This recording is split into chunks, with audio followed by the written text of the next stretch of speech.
Pearl is the first of 2 brawlers coming into this Brawl Stars update, and she has some familiar mechanics as well as some that are very different. Now, I'll show you all about her as well as have her face off against every other brawler in Brawl Stars to see how she fares in base level interactions, and then also give you some game specific scenarios with her. Now, Pearl is a chromatic brawler, and so that means you're going to need to purchase the premium Brawl Pass if you want to guarantee getting her this season. If you do end up getting the Brawl Pass, I would appreciate it if you use code LEX to help support me and this channel. Now, as we watch Pearl face off against the damage dealers, let me tell you about what you're seeing here. Pearl's attack is similar to Pam's, but with less projectiles, but more damage. Now, how much damage she deals is completely dependent on how high that bar is right underneath her ammo.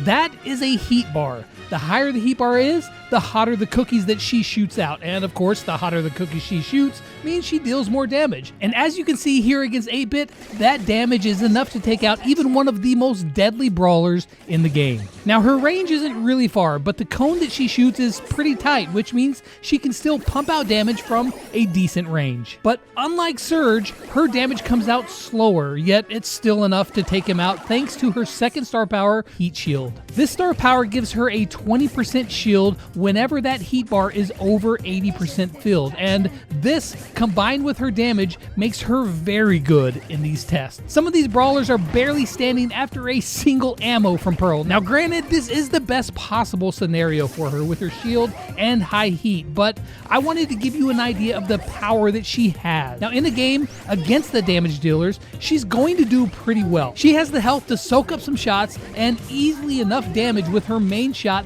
to beat every one of these brawlers. Now in an open field, she is going to struggle against some of the longer range brawlers like Colt and 8-Bit, but if she gets close enough to use her super, well, that's a whole nother story, and I'll show you all about that versus our next group, the tanks. Now, the tanks represent the beefiest and some of the hardest hitting brawlers in the game, and Pearl can outrange most of them, so you would think that at close range she would get dominated. And yes, while she does lose to brawlers like Bull at point blank range, at the same time she can burn through Frank's 14,000 hit points before he can take her out. Even Jackie's counter crush isn't enough to get the win, and Pearl can take out Meg's mech form and then beat her in normal form as well. Pearl has enormous amounts of power as long as she has high heat, and that high heat isn't just about her normal shots either, because her super damage scales off of it as well.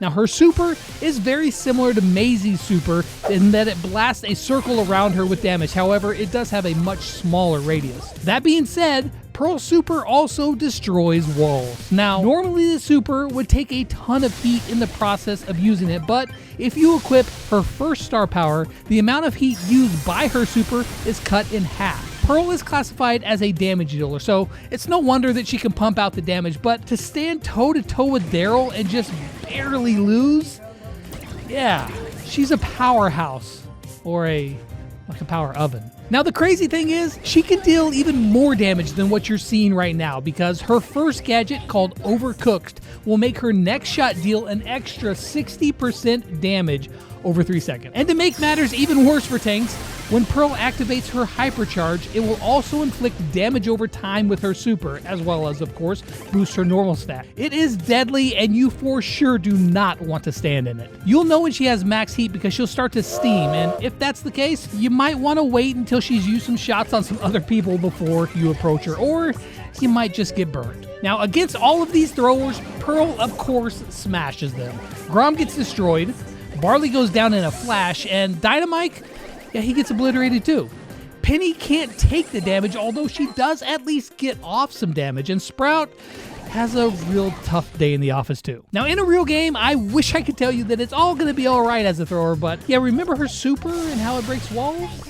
Yeah, so if you're a thrower, your best course of action, if you can, make use of an unbreakable wall. And if you can't do that, well, then you can probably outrange her. So stay back, do your normal thrower things, and you'll probably be just fine. Now, as I already mentioned, Pearl's range is not super far, so every brawler in this class will outrange her. And with brawlers like Piper, if you put her at max range and try to walk Pearl to her to start shooting, she's dead before she gets there. But of course, if you get close, well, you know. Pearl can almost one-shot Brock. Now, he does manage to get some shots off, but Nanny does put a dent in that steel body, and Maisie does pretty well herself, but others like Belle and Bee, they get dunked on real fast.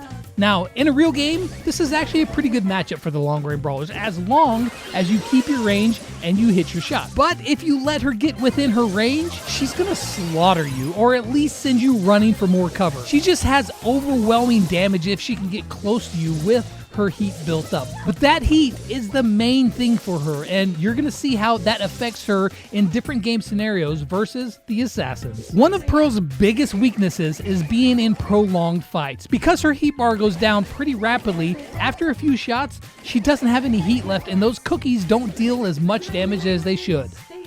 And there's a sentence that I never thought I'd say. That being said, if both the assassin and the Pearl are in top form, it's not a very close fight. Mortis is able to avoid some shots due to his dash, but it doesn't really matter too much. I mean, Stu may look cool with his new legendary skin, but it doesn't stop him from getting beat. And the other legendary skin with Edgar, it faces the same fate. Now, with all that destruction, you would think that it wouldn't even be close in a game, right? Now, that's not necessarily the case. This is going to be a fight of opportunity for the assassins. You're going to need to pick your spots wisely. If Pearl has a super, probably not the best time to try your luck.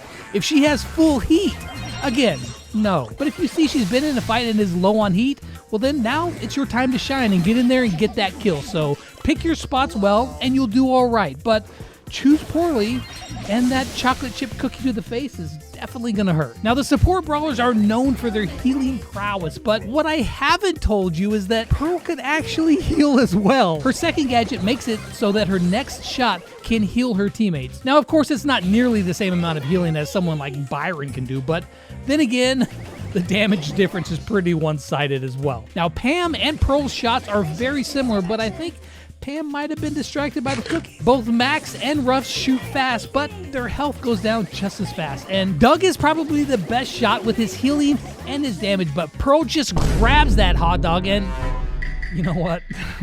she wins. Let's leave it at that. Now, in a game, this is a mismatch. However, there are situations where the support brawlers actually do stand a chance. They have the ability to last a bit longer with their heals, and once Pearl's heat bar drops, she isn't nearly as threatening. So play it safe and let your team help out and you should be okay. Now, our last group to face off against Pearl are the controllers. These brawlers usually don't have the most damage or the most hit points, so immediately they find themselves at a disadvantage. Lou doesn't even get a brain freeze off before going down, and even though Squeak has been strong lately, he is no match for the Cookie Monster. Wait. Now, Griff has a ton of power, but so does Pearl. And while Mr. P gets both bounces, it's not enough. With Bo, it's a decently close fight, and Gale gives it a good try too, but as we move through these other brawlers, you're seeing that the style of play that they prefer is not that toe-to-toe scrappy fight, but rather a more methodical, patient approach. So then, you've seen Pearl 1v1 versus every brawler in Brawl Stars. She looked absolutely dominating, only falling to a few brawlers, but these are just the base level interactions. How will she fare in an actual game once she's released? Well, I don't think that she's going to look as good as she did today, but it's gonna be pretty close. With full heat and in range, she will decimate most all brawlers, but her heat bar does charge up very slowly, and most interactions in-game, she will not have that heat bar fully charged. That being said, she is still very much a scary brawler to go against. Her super deals massive damage, her shots have a deceptively good range, and very good damage. She has amazing gadgets, and she has a respectable amount of health as well. I think that she's going to do pretty darn well in almost every game mode. She has the damage to play defense or offense in Brawl Ball. In Showdown, it's slow enough that she'll be able to build that heat back up, as well as break open boxes fairly quick. Wipeout may be like one of her worst modes just because of the lack of the range, but I don't think she's like really horrible there either.